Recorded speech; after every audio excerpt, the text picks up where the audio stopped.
Go ahead. I couldn't remember. I couldn't remember if it was 5 or I couldn't remember how long it had to be. 20 minutes of just sitting there quietly. Making sure we have enough silence. So I was listening to a podcast and they were like, the two guys, they were friends and they were just taking random questions from an audience they got from like Twitter and different things. And one of the questions I like was, if you were just gifted or somehow came in like $1 billion, and what would be the first thing you would do? Now, the stipulations to this are, it has to be completely selfish. It can't be like, you can't give it to charity. You can't, you know what I mean? What would be the big, like, as an example, like one of the guys was like a big like Red Sox fan. So he's like, I would just see how much of the Sox I could get with that $1 billion. Like, so like if you got $1 billion, what would be like some of the greedy things that you just splurge it on? One vibranium sex doll. Yeah. Whole thing's made of, yeah. That'd probably hurt. It would hurt, but be probably worth $1 billion at least. I don't know. I would, I mean, it's fucking books, house, library. Add on a mansion to my house that is just the library. I don't know. Library is bigger than the house. Yeah. I'd probably get a new vehicle. You think? Maybe? Instead of my shitty 2000 Jeep Wrangler, I might get like a 2002 Jeep Wrangler. I always tell Mindy, like, she's like, oh, well, I hit the Powerball. I'm in win $500 million.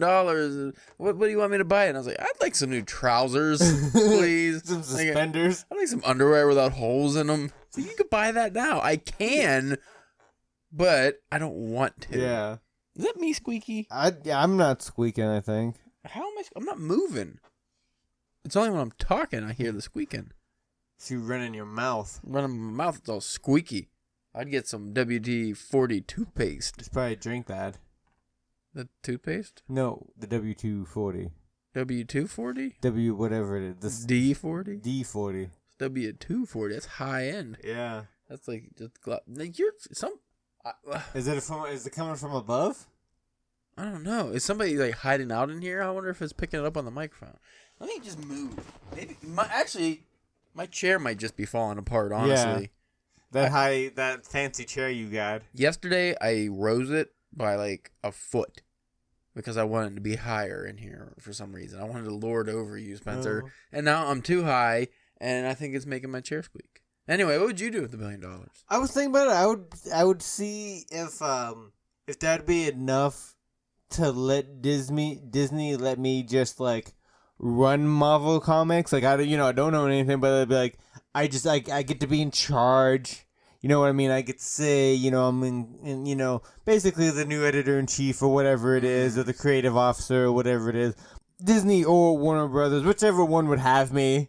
I have a feeling that maybe Warner Brothers probably be more. I would probably have a better chance with. They seem to be doing having a little bit more trouble financially wise, but I would think like, just something that's just like completely out there. Yeah, that would probably be like a thing I would think about. Maybe a more realistic thing would be, just finishing like long, like, like I would have my Amazing Fantasy #1. I'd have my Amazing Spider-Man 1 through whatever that I need. Like, like that kind of stuff. I would buy a rinky-dink wrestling promotion. Yeah. And just get all the big-time wrestlers to come over. I think somebody's working on that. I don't care. You know what I would do? I would hire all the terrible people from 90s wrestling, like Vince Russo and just any of the, like Eric Bischoff, just any of the people that like ruined WCW. Anybody that needs a job. Yeah. And I'd make them get beat up in front of everybody. I don't know. If I had $1 billion, I just wouldn't work. That's just my goal. Yeah. I just don't want to work anymore. Tired of it. Would you write a novel? That's what I was just gonna say. Do you think if you had $1 billion, if you would you attempt writing anymore, or do you think that'd be the perfect opportunity to write? I think I would write more. You would think you would write more. Too busy flying around Europe and stuff. You can say because at that point, like, because we all talk, we always talk big game about, the love of writing and doing it for the craft and the joy of it and da-da-da and all that bullshit. But also, it'd be nice to be able to make some kind of substantial living off of it. Yes. So, like, if you got said $1 billion and if you wasn't a complete idiot about it, you should never need money again. You know what I would do for real, though? I would open up a fancy whiskey bar bookshop. Ooh, yeah, there you go. It'd be not in this area, obviously, because fucking I would go out of business immediately. But and I'd have secret society parties, Spencer. Ooh. Like Eyes Wide Shut party. No, I don't know about. Maybe that's how it starts off with just like I want an intellectual party like Tolkien and those old timey writers got together and they had their smoking lounge parties and they talked about philosophy in their books. That would be cool. But I feel like at some point one of those creepy old guys goes, "Well, I'll get some some ladies in here." Like, all right, how about we have the ladies and we'll retire at the end of the evening to the smoking. But then it slowly morphs into Eyes Wide Shut party. And then you got Tom Cruise wandering around like, what the fuck's this happening? What about if you had all that money starting like a mid-range like publishing like company? That would be cool. So that way, like, you might not actually be doing the work, but you're I guess that would be against the rules. That'd be kind of... I would publish leather-bound, fancy-covered books, like kind of like a folio society or something, like with art, like hire artists to do... the cool shit, but it wouldn't be like the classics. It would be up and coming writers. I'd be like, hey, see if we like your work and stuff. And we'll I really thought you were gonna go like fancy, nice covers for copies of Jungle Fantasies. Jungle Fantasies. I would buy. I know how much you love those books. I would buy that property and I would turn it into something that's gonna win the Eisner Award. I would bring smut comics to the forefront of society. There you go. In my Eyes Wide Shut parties, that's what we'll be reading. Yeah. Mm-hmm. Those are what's on the tap for the book clubs for the Eyes Wide Shut crew. I would have like The Mask of the Red Death by Poe, where there's like a bubonic pandemic plague shit, everybody bleeds out of the face going on around them. It's an awful pandemic. So all the rich people just go in the castle and they're just having a big party. But then the death meets them in the castle. I would have the bubonic plague party at my house. Get rid of all those rich people. Yeah. And then I'll be the only rich person. I'd get Jeffrey Bezos. $1 billion is not enough to get that guy's attention. No. I would need at least a couple zeros added to that. He probably wouldn't notice if he lost $1 billion if somebody didn't tell him. Yeah, that's ridiculous. It makes me so angry. I just, like, you got so much money. You can do so much cool shit. I'm going to go to the moon. Oh, what? We didn't even do that. You just fly to the outside of the Earth. Not even like outer space. Just fucking around the rim here. It's like, why? I mean, I guess that'd be cool to see, but you didn't have to make a spectacle out of it. You just did it. Yeah. It's like at least Elon Musk You wants to go to Mars. didn't have to make it look like your dick either. Yeah, but fuck a big penis mobile. I just, like, if I had that much money, I would be doing so much cool shit. Like, I'd open up bookstores all over the place. I'd buy TikTok and put it out of business. Well, isn't he supposed to be, I don't know necessarily bookstores, but isn't he supposed to be working on like kind of Amazon book? Yeah, like physical bookstores. Yeah, or like a physical brick and mortar stores. I think he just wants to do that to put Barnes & Noble out of business. I mean, that wouldn't be surprising. I don't know. America, the world, it's all looking bleak anymore. So I don't really know. I'm never going to have $1 billion. Probably. The chance is never zero. It's very low, but it's never zero. Never zero. Always that chance that you'll be. Remember that, kids. Yeah. No matter what anybody tells you in life, it's never zero. Spencer coming to your house and punching you in the face randomly. Very low probability that that'll ever happen. Especially the farther you live. Like if you live in a hut in, the fucking Amazon rainforest, very unlikely Spencer will fly out there, find you, and punch you in the face. But unless if I had the $1 billion, you I was flying places, Jay and Silent Bob style, just punching people. There's worse things you could do with your money, I guess. I find all those people that had like those shitty comments on that terrible article that I wrote years ago. Like, what don't you get? Read the title. Read it. Just read the goddamn first paragraph. Don't jump right into the list. Those people do deserve violence. But you know what? That's a podcast for another day.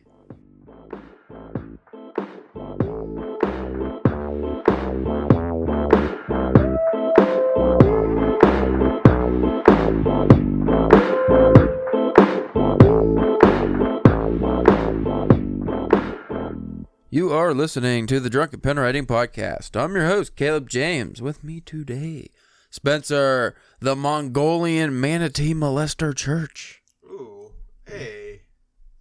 Manatees, really? The gentle giant of the sea? And you're molesting them.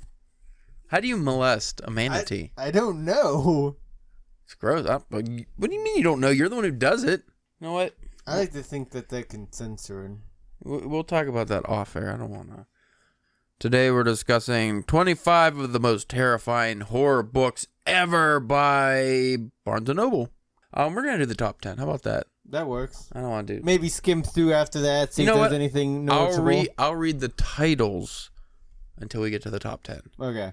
So, because I was looking for a book for us to read for the Halloween thing. Yeah. Which I'm really looking into, not Mary Shelley, Yeah, you hate her. Yeah. I don't hate her. I just don't like Frankenstein. Oh, what the Shirley Jackson, Haunting a Hill House. The book sounds familiar. The name, her name doesn't ring a bell, but the name of the book does. Now, how big is that book, though? It was like 150 pages. Oh. That's why I was... Yeah. I also put a call out on Twitter, which somebody we published not that long, I think last Halloween period actually, has a novella out, a horror novella. So he might send it our way. So we'll probably read that too, because that's, short. We were also talking about Ray Wink. Ray Wink. The Tower of the Dead. I don't know if I want to do, because we did an episode on the first one. I don't know if that's necessarily fair to just do him again versus another indie author. That's why I suggest. I mean, we can still read it. It only takes a couple hours. Well, it's been a while since we did that first one. Yeah, a couple years, I guess. Because last year we did Dracula, and I'm not going lofty like that again. So anyway, this doesn't have numbers, but I'm just I'll count. Wait, let me just get it in there. Get that chin in. I can't wait to get rid of these pop filters in 5 years when we have the money to just not. I've had $1 billion at the podcast studio. We'd be sitting on mics. We'd still have awful quality podcasts, but the actual setup would be very nice. I feel like our setup's better than some people's. Compared to what we used to have, that was hot dog shit in a fucking dirty kitchen on a broken table from the 1700s. And every people listen to that. Helicopters, I don't know, they did. We did have helicopters all the time. Number 25, literally everything Edgar Allan Poe wrote. Well, fucking come on, guy. Edgar Allan Poe has a nice collection from the Barnes & Noble Classic leather-bound editions. I have at least one of those, so I would recommend picking that up. It's like his complete works. No, that's not what they have listed on here, but... And say, if you would have to... What would be your essential, like... Poe? Thing that you'd recommend somebody to maybe to read for around the Halloween time. Poetry, I would go The Raven, obviously, and Ullalum, which is my personal favorite. Poem, I think just of all time. Top 10 at least, but definitely favorite Poe poem. I would read The Telltale Heart. What about one... The Cast of...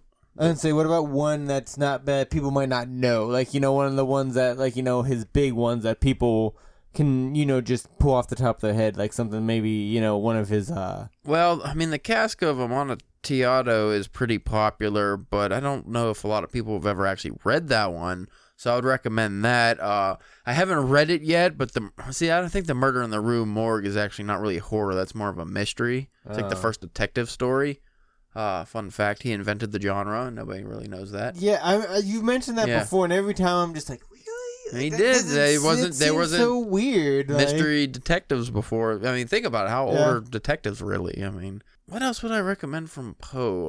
Apparently I completely fucked that up. I was going to say The Murder of Hank Pym, which sounds awesome. Something, I forget the title. It's his only novel. Something of the Gordon Pym. I think that is like horror. I think something like Sea Monsters or something. Apparently it wasn't very good, but just maybe at the time people didn't enjoy it. I'm not sure. I haven't checked that out. That's at the end of that collection. I didn't get to that yet because for me it's hard to read a lot of Poe in like big stretches. I could imagine because I just remember before whenever we were still working together and you had like, I don't know if it was the same. It was a different collection. But you just like, you let me skim through just random pages and like, I couldn't even read like half the words, and the ones I could read, I'd be like, what? That makes no sense. Like I don't get it. Reading level advanced. No, I know you haven't read it, but I'm gonna ask: have you flipped through that snifter that Allen Poe snifter? I did read that. Oh, you did end up the reading Snifter of Terror. It was okay. It was like really comedy, like a lot of comedy almost like a Mad magazine type of feel to it. I think. Am I thinking of the right one? Because I got 2 Poe books. I had one that was a goofy one, and then that Snifter. Which one was the serious? Was there a serious one? I think there was the Snifter of Terror. Maybe. I feel like that was the goofy one. Because the Snifter of Terror, I think, had like multiple stories. Like, you know what I mean? They were both a collection. Because I think there's another volume of that, and then there's a Snifter of Blood, which is kind of like its newest series. Here, I'm looking it up real quick. Edgar Allan Poe's Snifter of Terror. That one. That was like a comedy kind of thing. It was an enjoyable read. It was weird. The only thing I didn't like about it is they made Poe a ridiculous, raging, alcoholic buffoon. Yeah. Because it was supposed to be parody, but, if you actually know the story of Edgar Allan Poe, he wasn't like a raging, alcoholic buffoon. That was one of his critics after he died, wrote his obituary, which is a shitty thing to do, and just said he was a raging alcoholic like that. Though Poe did actually go through bouts of alcoholism in his life, but he wasn't like, how they portrayed in the Snifter of Terror. I think anybody who had to live around that time at least had a stint of alcoholism. You'd have to, right? Oh yeah, to make it through that time. I lost that article. I fucking closed it out too. Oh god, I gotta find that again. Man, we're professional here. What'd I say? Barnes and Noble. NPR had one too, but those are all 100. I figured Barnes and Noble would be all right because if I send people here in the show notes, they gotta buy the book. Yeah. All right, I'm back, Jack. Sorry. No, number 24 is House of Leaves by Mark Z. Danielewski. Can you consider that horror? Yeah, it's horror.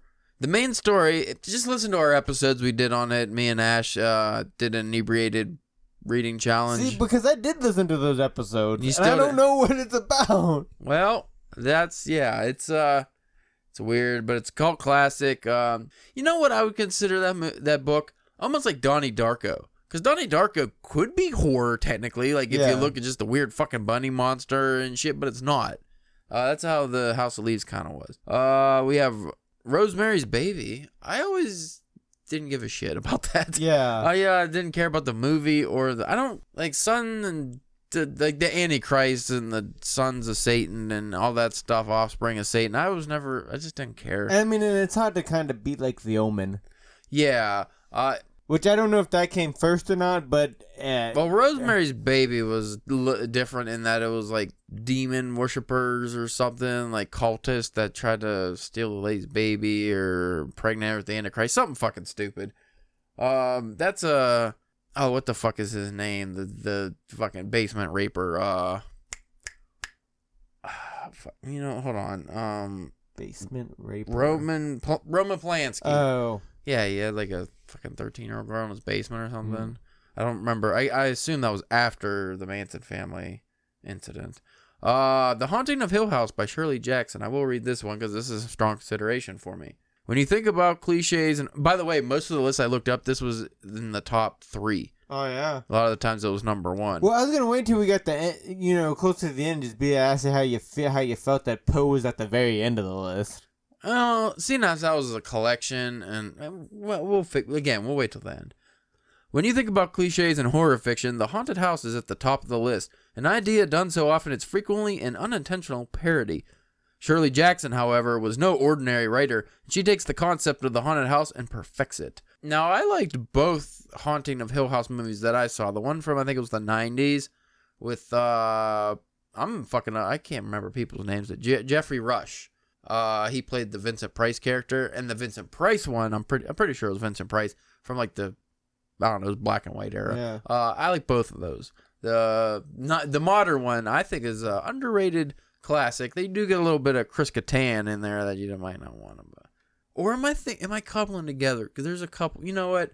There's a couple haunting house movies. One is The Haunting of Hill House, but I don't remember if they did a second one. I forgot to unplug the refrigerator. This episode's off the rails. That's crazy. Fuck. But anyway, yeah. No, it's not. That's not. It's a scary ghost. Lee, what is it? Patrick does Lido. When they're on the haunted Viking ship. Lido. Because what are they doing? Like, the fucking Flying Dutchman, I forget what he was doing. He was like, woo, being scary. And then fucking SpongeBob doing something stupid. But Patrick, who's steering the ghost ship, is just going, Lido. He sounds, you know how that guy sounds. Your buddy, Bill Fagerback. Yeah, your bestie. We tried to make him a thing for a while, and we fucking... this one I wouldn't consider horror, though it is very horrible. I already read this when I was a kid. Not horrible as in bad. Horrible as in the fucking content. Lord of the Flies by William Golding. Yeah, I would think more maybe like suspense, if anything. I mean, a bunch of kids fucking killing each other. It's hard to say it's not horror, but it's not supposed to be horror, I don't think. Either way, that's a rough read, especially now. I imagine like a fucking 20-year-old reading that now. That'd be, woo. This was a movie, I think, starring Ezra Miller. I didn't see it, but it's always pops up in my horror group, and they say it's very fucked up. So I would imagine the book, I might actually have to read this to find out what it's about. We Need to Talk About Kevin by Lionel Shriver. I've heard about that. I don't really know what it's about. Another story centered on the terror of children. The horror inherent in this story comes from the fact that the human beings we create eventually become their own people, and possibly strangers to us. Not everyone has a close and loving relationship with their parents, and while the idea that your own kids might grow up to be criminals isn't pleasant, most people assume they will at least recognize themselves in their kids. But yeah, it's like Ezra Miller, he's like a fucking diabolical... You know, evil kids are always... Like that, what was it, The Good Son with Macaulay Culkin? Does that movie also have... I never seen it, so I couldn't tell you. I just know he was in it. I'm pretty sure I think it might have that, the guy from Step Brothers in it. That's not Will Ferrell, but... John C. Reilly? Yeah. Perhaps.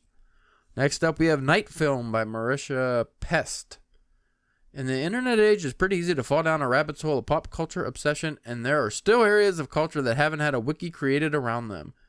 And this is about an underground filmmaker who, is going to come across some sketchy shit on the internet, I imagine. This one, I don't know if this is from the movie or not, if the movie was based on this, but Ring by Koji Suzuki. The novel that inspired the horror films of the same name. So you know the premise. I would actually be down for that. Yeah, The only problem is I know the premise. You know, I've seen The Ring. Yeah. I've seen both Japanese and the American version. So I would... while it would be a fun read, probably, you kind of know what's going to happen. Or maybe. Or they change. Yeah, they might have changed it. It has been a while since I've watched those movies, though, so I would at least be going into it kind of forgetting some of the characters and stuff. And because imagine that, because I don't know if I've ever actually like sat down and watched that whole movie, but I remember it being very creepy and weird. Yeah. So I could imagine things, especially from what I've read of Japanese authors recently. Actually, a Japanese horror novel would be something we should read at some point.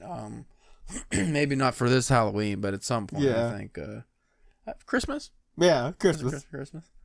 Next up, Pen Pal by Dathan Arbach. Dathan, not Nathan. Dathan. Really, Dathan. Pivoting on the idea that we're often blinded by the details we can see, making it impossible to see the bigger picture, Arbach's debut began life as a series of creepypasta stories on the internet. All right, I'm not gonna... I thought you were just going with the titles for most of them. I was, but I'd never heard of some of these, and I want to know what they're about a little bit. I'm not reading the whole fucking synopsis they give, but I'm not... Creepypasta has gone so far into the shitter, in my opinion, that I'm not interested in book based on creepypastas. Yeah. I mean, you had some good things like the Slender Man and the Russian Sleep Experiment, and some cool things when back in the day. But now it's all like fanfic, horror, I don't know, gobbledygook. Gobbledygook from the gobbledygooker himself, Hector Guerrero. Why do I know that? I haven't watched too many wrestling documentaries. Yeah. I know Hector Guerrero's the gobbledygooker. And he's a worker too, man. Yeah. He's a Guerrero. The fucking gobbledygooker. That's a story I want to write. Carry On Comfort by Dan Simmons. That's a cool cover. It's like a faceless. Oh, yeah. Yeah, I should have just brought... I did that last time. I had the split screen on here so you could see it. why didn't I do that this time? Why? The whole point of this screen-on-screen action was to avoid that. No, I just get to see our voices go up. You know what? No, I'm fixing it. I got the technology. Have the power. Just close out of that. Fuck. I like it. It's still one of my favorite videos all time on the internet. The old guy who has like the computer file and he throws it in the trash can on the computer. You know how you can throw it in the trash or something, and the computer just disappears in real life. He's like, oh, I'm gonna bring that up real quick. No, I don't got time. Yeah, well, that can be after. You know what? No, I got to. I don't care. I think it was actually a GIF. Yeah, this is my favorite. Oh, come on. We know we already got Grammarly. It's such an old computer. Why is he even doing that? It's taking so long.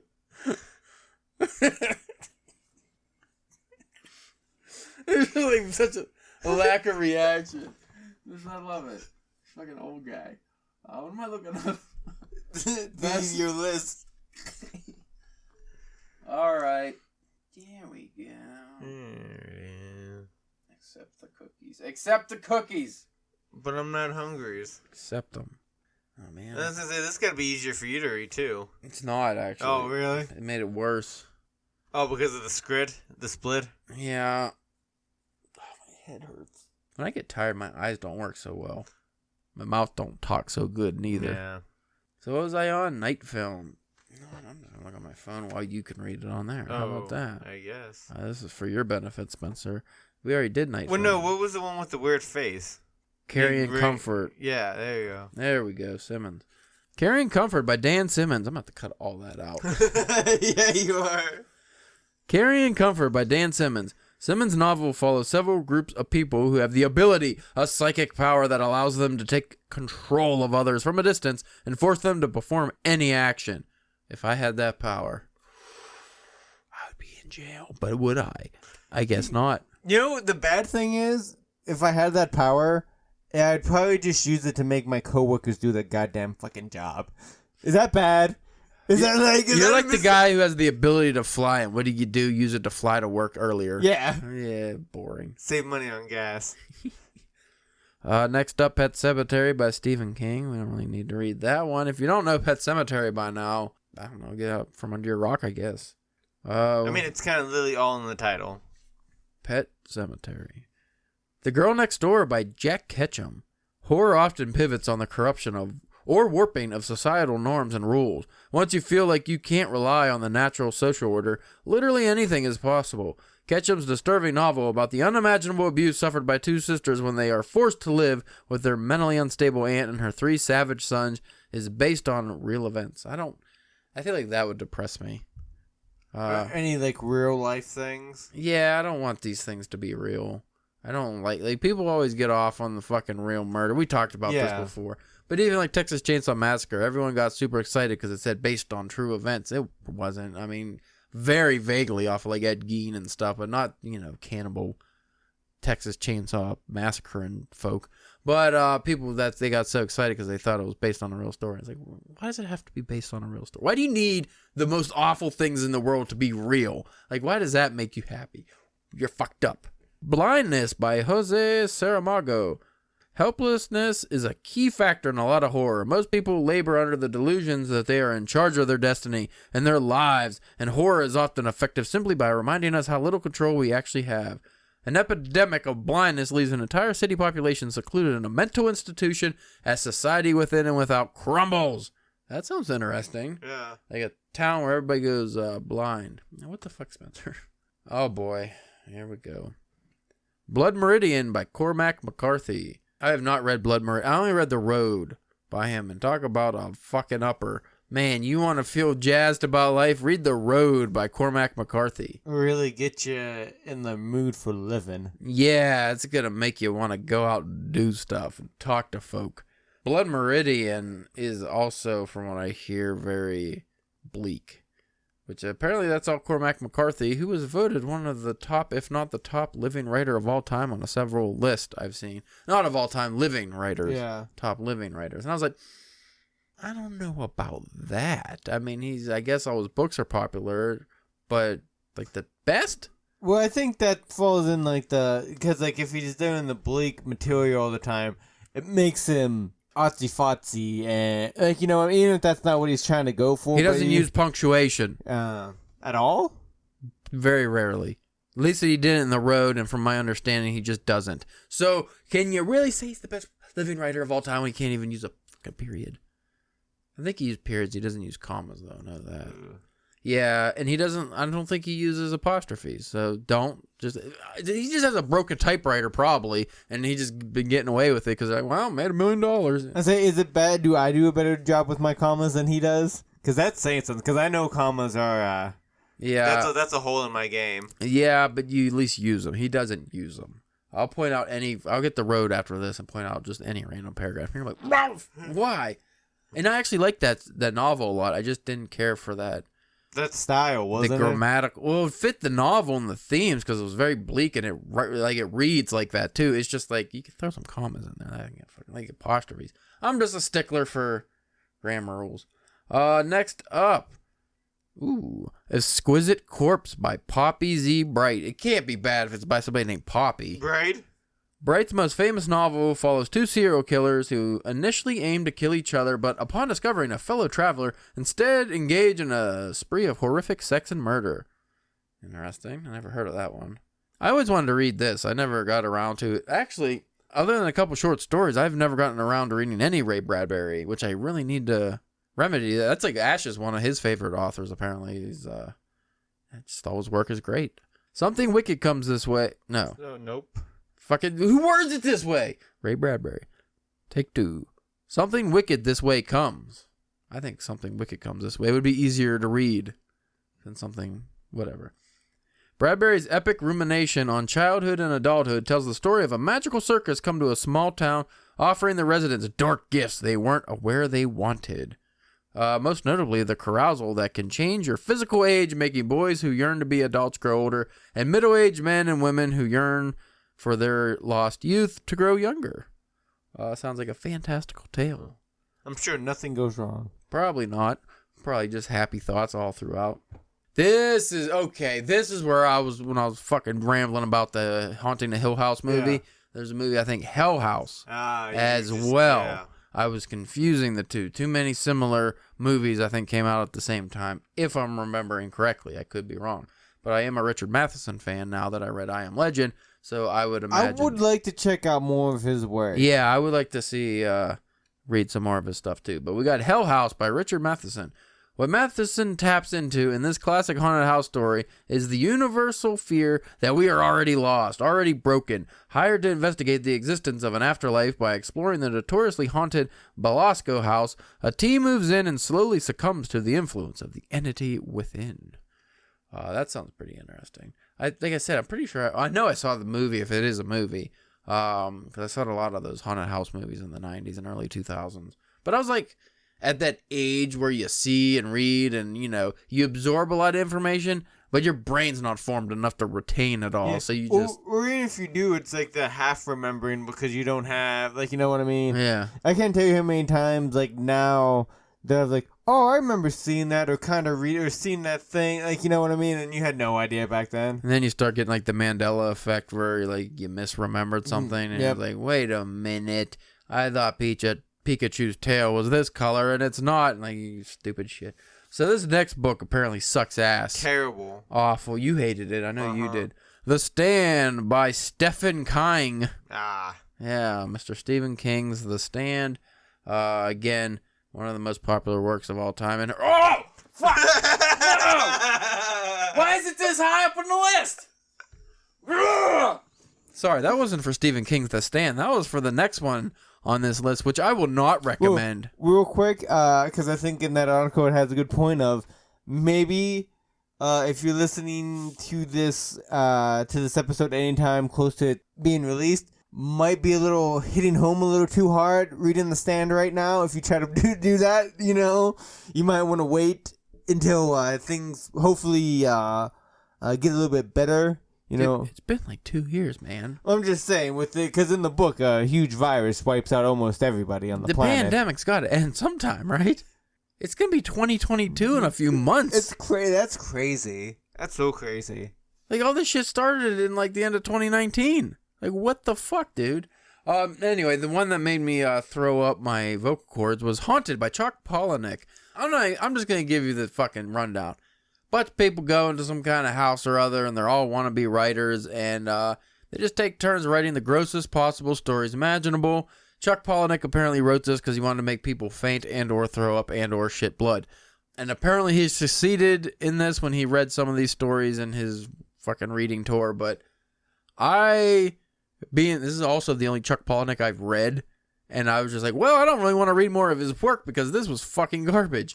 I have read a couple of his books, and they were pretty good.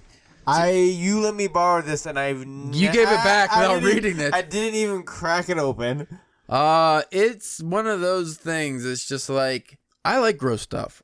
I'm a gore guy when it comes to movies, and I can be lowbrow as you can get. I just thought this was gross for gross sake. It's one thing if it's gross, but it's, done like it's supposed to be funny or it's supposed to be scary or whatever it is. This was just literally just be like, I want to see if you'll throw out. It was Scrody McBooger balls is what this was. And I was just like, why am I wasting my time on this? I could be reading something good. So I was just like angry when I finished. I was like, why did I fucking read this? It sucked. And it's a big one, isn't it? Isn't it kind of thick? No, it's normal size book. I think, or maybe it is thick. I don't know. I don't remember. Next up is Dawn, not Down. I was going to say Down. Dawn. Next up is Dawn by Octavia Butler.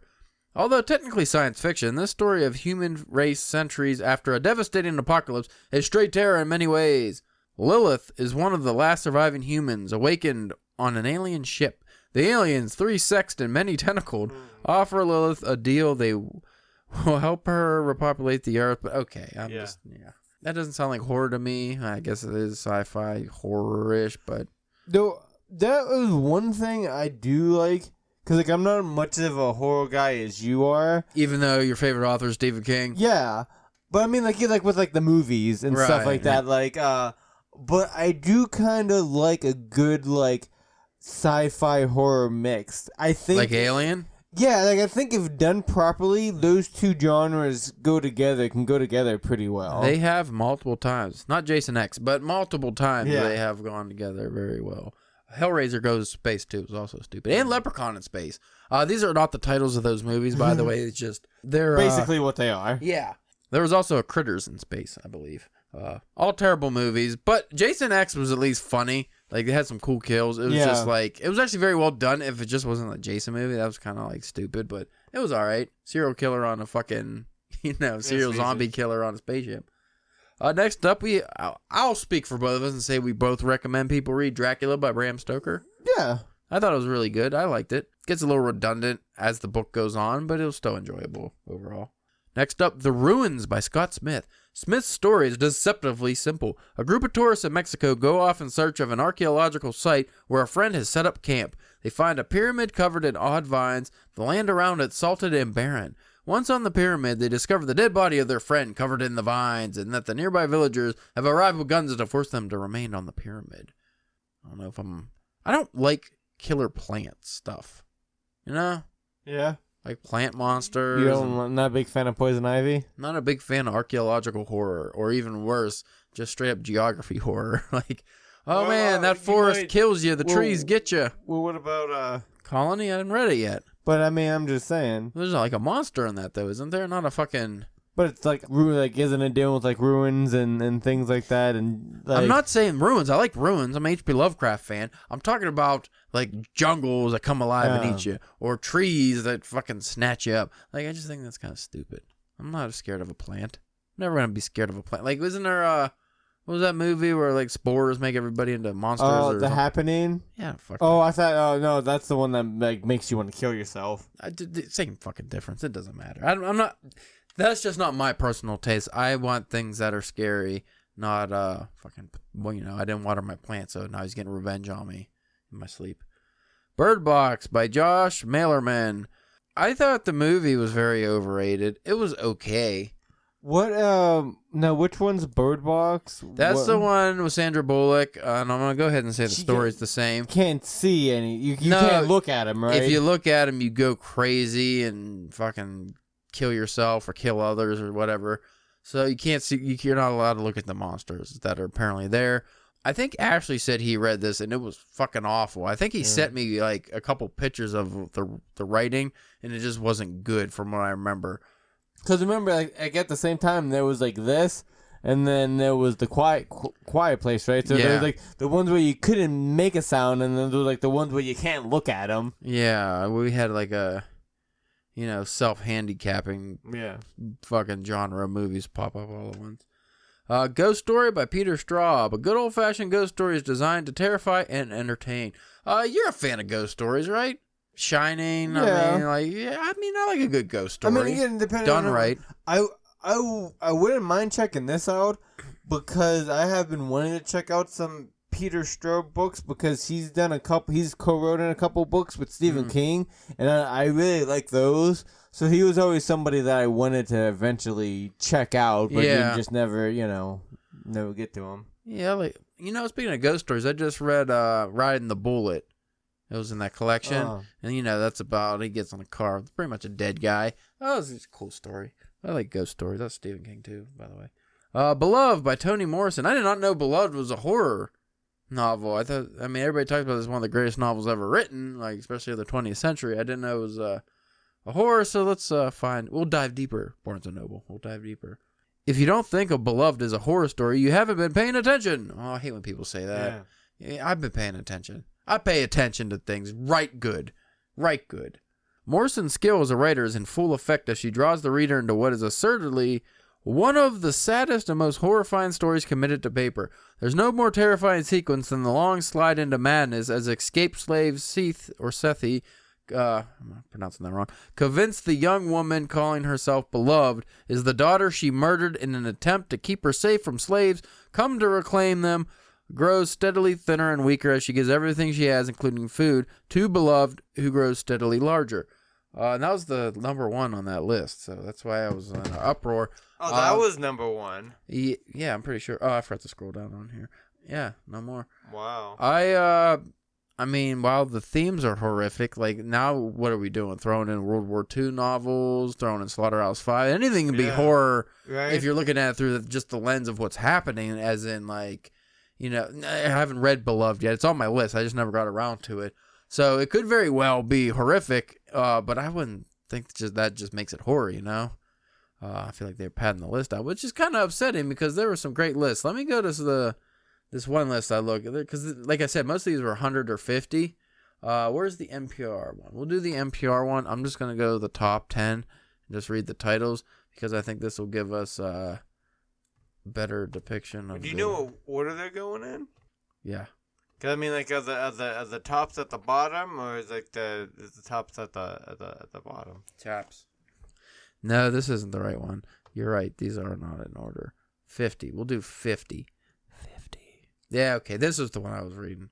My mistake. NPR is full of baloney. I don't like. Same with that fucking last one, the Barnes & Noble. I don't like when they refuse to commit to the number. When they're just like, we can't have the list because we're going to offend people. Well, then don't, and especially when they're like, the top 20, and then you don't put a number on it. What they're doing is making you pick it up. How the fuck do I close that ad? Oh! Is there an X? Do you see an X? I do not see an X. How do I get rid of it? Does it just go, ah! Okay. No. No! Well, at least I see an X now. Oh! Stop seeing it. What about that arrow? There was an arrow. Where? It's gone now. Once you clicked on that thing, it's gone. This is terrible. I'm not going to give a shout out to this. Maybe if I make it bigger, it'll make it bigger. Damn it. That's awful. All right. What am I doing? World War Z. I think I saw a hub-shaped boxes up there towards the end. If that's accurate, true, that's definitely one you should check out. Yeah. I think you'll be quite... If this is the list I read the other day, you'll be very happy with the top 10. Yay. All right. Number 10, The Turn of the Screw by Henry James. I think that's on DPW. I feel like that's not a full novel. And maybe it is. Maybe I'm wrong. Number 9, Salem's Lot by Stephen King. I did think it was a little bit of a strange choice that was the Stephen King book they chose for the top 10. Was Salem a lot out of all. I think there's actually a few in this top 10, but just thought that was weird that cracked the top 10 over like Dracula and other things. 8, The Shining by Stephen King. Here you go, number 7, Nosferatu by Joe Hill. That was good. That was interesting. Oh! Number 6, House of Fucks by Mark Z. Fuckalewski. 2000 and fuck. I can't wait until we get him on the podcast. You know what? He keeps asking. I keep saying no. Because he's still in the middle of writing like a 30 fucking serialized book form of nonsense. House of Leaves wasn't that bad. I just thought it was hog shit in most aspects. It seems pretentious. That's the word I would use. Number 5, Frankenstein or the Modern Prometheus. I wouldn't say that was better than Dracula by any means. Number 4, The Exorcist by William Peter Blatty. I'm not an Exorcist guy, but I heard the book was good. I'm gonna say for the longest time I didn't realize that was it was based off of a book. Everything is. Yeah. Number 3, Let the Right One In by John Ajivide Lindeviska. Never heard of that one actually. I think if that's off the movie. Bully grade school student named Oscar and his new friend and neighbor Eli. Eli's brilliant, deathly pale, not to mention dirty and smelly. Yeah, this kid's like a vampire. Yeah. Number 2, how do you feel about that? It. I like it. By Stephen King. I feel good about that. What do you think's number 1? Ooh. It's not gonna be Beloved by Toni Morrison. I can tell you that. No. Is it King? I don't remember. Coin Locker Babies. Let's creep in. Let's creep. Let's do it. The starts with the H. I can see The an Haunting of Hill House by Shirley Jackson. That's what I was trying to rope you in. I did remember because I wanted to read that, and I was trying to. Here's how the opening of The Haunting of Hill House is one of the most famous openings in all of literature, considered some of the best writing ever put to paper. No live organism can continue for long to exist sanely under conditions of absolute reality. Even larks and katydids are supposed by some to dream. Hill House, not sane, stood by itself against the hills, holding darkness within. It had stood so for 80 years. It might stand for 80 more. Really? That's supposed to be one like the... Yeah. I mean, it's good, but I don't like... It's good. It's good, I mean... I think better. That was just supposed to be one of the best because you just immediately get the image of the fucking house on the moonlit back. Fucking, I just picture evil castle like, I don't know. Katydids. She used the word cat. When do you see that? That's true. That's true. Right. Larks, too. Got larks. But at like 150 words or 150 pages or something, I think we could read that. And if we have to bail, then it wouldn't be that much of a... Yeah. The question is, should we find a Kindle edition? Yeah, we'll find a Kindle edition. I don't want to. I've been buying too many books. Yeah. Like thousands of dollars worth of books. I'm getting out of hand. Let's see if I'm even still recording. I forgot the... Got a problem. Yeah, oh boy. 50 minutes in after I cut out all that other nonsense. 20-minute episode. Good. If you folks... Whoa, hold on. I got a surprise here for on Al. Hold on, give me one sec. But I already said it for our folks. Huh? I already said I started the outro already. If you folks... And then if I don't finish it. Too bad. Too bad. I know it normally later in the month that we start the podcast, but I wanted to get it out of the way out of my room. So I got us something for like to celebrate another year of DPW. Here's a celebration. Celebration. You picked this episode to celebrate it. Yeah. Could have been a good episode. You picked this one. You know what? That's fair. Oh! Yeah, ain't that nice? When did this come out? Years ago. Fear and Loathing in Las Vegas, a graphic novel adapted by Troy Little. A savage journey to the heart of the American dream. I'm gonna fucking read this before I read that Great Gatsby graphic novel. I'll tell you that. Oh, did you read it yet? No, I didn't. I figured I'd bring it over here and then, go from there. Could we snuggle under the covers and read it together? Oh, man. That's sweet. I didn't even know that. They've been really doing a good... these are all IDW, aren't they? I was listening to an old comic book podcast a couple like a month or so ago, and they were one of the guys, I can't remember if it was like the writer or the editor or something was on there. So, and they were talking about that, and I was like, what?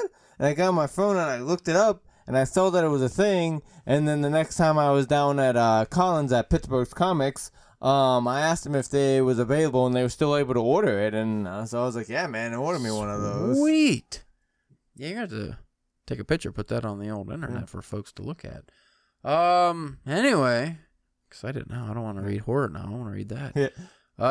By the way, I'm actually reading a book that if we call it Beloved, but let me look at. I keep forgetting the name.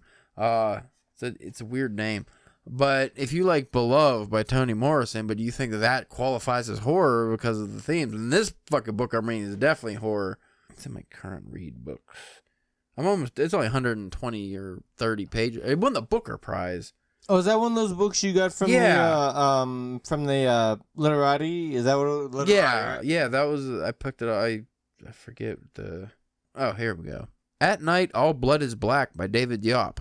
It is fucked up, man. Yeah. It's I don't even know really where to start. It's about World War I, like Africans who were brought in to fight in World War I, and I think they're fighting with France or for France, and it starts off with the guy, his best friend, and like he considers him a brother, gets shot, and his guts are everywhere, and he's like, he keeps asking his friend to kill him out of mercy, and he won't do it, and then he dies this horrible death. And then the dude just goes fucking crazy, and now he's cutting off hands. It's just very violent and fucking disgusting. But so far, very good read. Anyway, so if you folks, I would recommend checking. Well, I can't say that yet because I didn't finish the book. It could have an awful ending, but it won the Booker Prize, so I highly doubt that. If you folks want to check out our work, and also if you want to submit some horror stories, we are open for our Halloween submissions now. I actually lowered the word count now, so this year it's 3,000 words. If you have something that goes a little over, just reach out and we might make an exception. Also, we're taking flash fiction up to 500 words, and poetry up to 80 lines. They have to all be horror themed, but there's not very strict things, too many strict guidelines. You can go to drunkenpenwriting.com and find the post, get more information. You can also check out our fiction on there as well. You can also follow us on Twitter at Drunk Pen Writing, Facebook and Instagram at Drunken Pen Writing.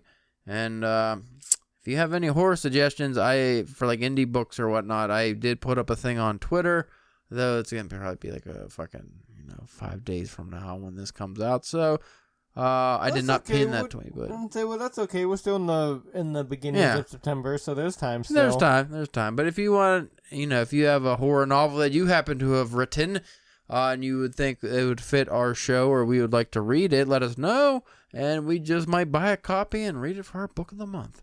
Anyway, yeah, stay sexy. Yeah, that's better than stay cheesy. Yeah, I've been stuck on that stay cheesy thing. I don't know why. It sucks. It's a good line though. It's not good. It's not I good like at it. all. I like I'm not the saying Cheeto cheesy. guy. There's no cheese. I'd like saying it too. Yeah. What What about saying cheesy sexy? Ew. Sexy cheesy? Velvety.